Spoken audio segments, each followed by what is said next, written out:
What's up, fight fans? Welcome to Triple THS, brought to you by Kountermove Fantasy MMA at Kountermove.com. I'm the Kevin Federline of Mixed Martial Arts, Tommy Toehold. Today, my UFC 177 Kountermove picks. Let's do this shit!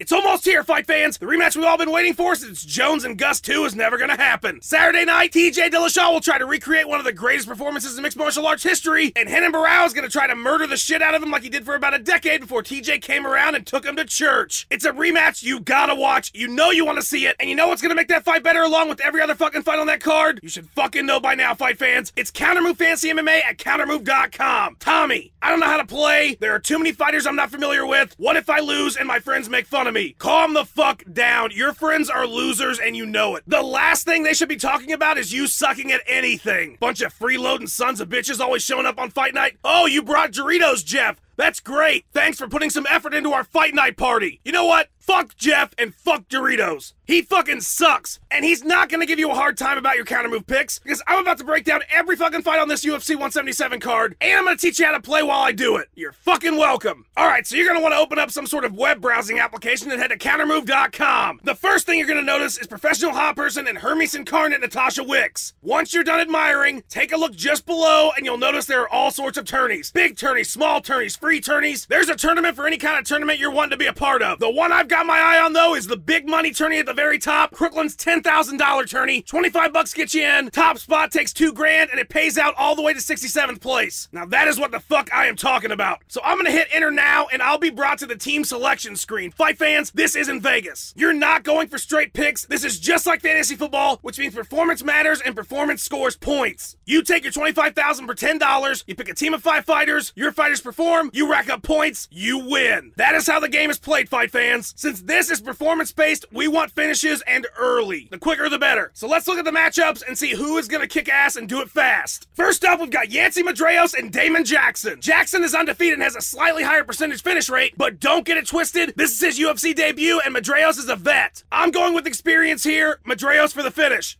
Up next, we've got Chris Wade and Cain Carrizosa. Both of these guys are making their UFC debuts. Lots of question marks here. This one's sort of a crapshoot, fight fans. But Wade has a low percentage finish rate, so if you gotta pick, I'm gonna go with Carrizosa, but I would avoid this one altogether, fight fans. After that, we've got Betch Correia taking on Shayna Baszler. This one is a rivalry, so there's gonna be some heat. Betch is undefeated, but 88% of her wins come via decision. Remember, fight fans, we want stops and early. Baszler's a longtime vet of the sport, has the majority of her wins via submission. Baszler has the best chance of getting a finish in this fight. Next, we got Tony Ferguson and Danny Castillo. Ferguson has the higher finish rate of the two, but Castillo rarely loses the talent that is not already established against top opponents. Both fighters have very good significant strike defense. Castillo's a team alpha male guy. I think this one goes the distance, so I would avoid it, but I think Castillo gets the win. Okay, next up we got Joe Soto and Anthony Burchak. Both fighters are making their UFC debuts, so again, this one's a bit of a shit show. Both have similar finish rates and records. Honestly, fight fans, this one's a fucking toss-up. If I had to pick, I'm gonna go with Soto because he was a JUCO All-American wrestler, but this one I wouldn't pick unless I had to. Next, we've got Ramses Nijem and Diego Ferreira. Both guys are about 50-50 when it comes to getting stops. Nijem's been in the UFC for a while. Ferreira only has one fight in the UFC, but it was a hell of a fucking submission win. This is a tough one to say you must have it in your game, but if I did, I'm gonna go with Ferreira because half of Nijem's losses are via submission. Next, we have Ruan Potts taking on Anthony Hamilton. This is both of their sophomore efforts in the UFC. Potts has a 100% finish rate in his wins. Hamilton about 60. Both of these cats lost their debut. Hamilton is a Team Jackson guy, so he's definitely well coached, but it is hard to deny a 100% finish rate, and when it comes to heavyweights, people are gonna get finished. I'm going with Potts. Up next, we got Lorenz Larkin and Derek Brunson. Brunson has the better finish rate, and Larkin hasn't finished a fight since 2011, plus he's had a rough fucking run in the UFC, fight fans. Brunson's been hit and miss with a boring win over Lieben and an exciting finish and destruction via Yoel Romero, but all things considered, I'm picking Brunson on this one, but it could be close. After that, we've got Scott Jorgensen and Henry Cejudo. Jorgensen has a ton of experience against top-level guys, but a really low finish rate. Cejudo is unbeaten, but relatively new to mixed martial arts. The X factor is that Cejudo is a fucking Olympic gold medalist in wrestling. I would not pick on this one because I think Cejudo wins, but with Jorgensen's experience, it's gonna take him a long-ass time. And finally, we've got the rematch between the new champ, Fireman TJ Dillashaw, and Nosferatu Renan Barão. This one's tough too, fight fans. It's razor thin, but most of you are gonna want to pick on this one, so let's break it down. The first fight was about as good a performance as a fighter can have. Dillashaw rocked Barão in the first with a huge shot, and it was a total ass whooping after that till the finish. Both guys have similar finish rates. Barao, a ton of fights under his belt, unbeaten for nearly a decade and has a great camp in Nova União. But the difference maker here is that Dillashaw is much more accurate, lands more significant strikes per minute, and avoids the vast majority of big shots very well. I think the champ retains, and I think he gets an early stop this time. Alright, once you've waded through the options, you pick your 5 fighters. I'm going with Medeiros, Baszler, Potts, Brunson, and Dillashaw. You hit the play now button, you invite some friends, come fight now, you can see how your team is doing against everybody else in the tourney. Pretty fucking sweet. Look, you know you're gonna watch these fights, and the best way to make the prelims feel like a title fight is to jump into a fantasy game at Kountermove.com. You're gonna give a shit about every fucking fight now, because either one of your guys is in it, or Jeff's guy is in it, and fuck Jeff and his team and his Doritos. You can finish the night with bragging rights, and if you win Crooklyn's tourney, $2,000 fucking dollars. So sign up today, get an attorney, invite all your friends, watch UFC 177, and have a great fucking Saturday night. For everybody Triple THS, I'm Tommy Toehold. I will see you on the leaderboards. I'll be the only one who's a cartoon. You can't miss me.